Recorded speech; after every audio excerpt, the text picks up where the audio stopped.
Last time, nagluto tayo ng ginataang sitaw at kalabasa with our newly discovered product, Goodnom Fresh Gata. Pag ganyan ang ulam, kahit yung anak ko, napapakain ko ng gulay.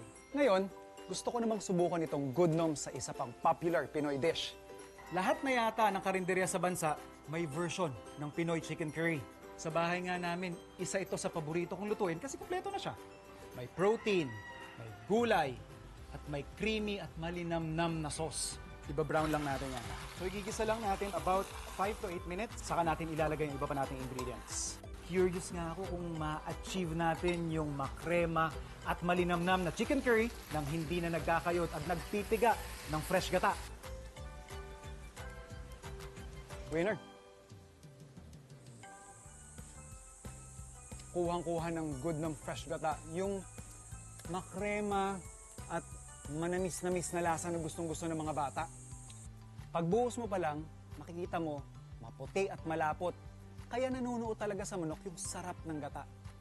Kahit bago pong mapatikman, amoy na amoy ang bango ng sariwang gata.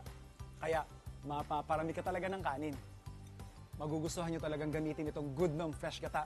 Kasi siguradong kuha nito ang 5 sarap signs ng Fresh Gata. Masarap at madali na ang pagluluto ng mga paborito nating gata dishes with Goodnom Fresh Gata.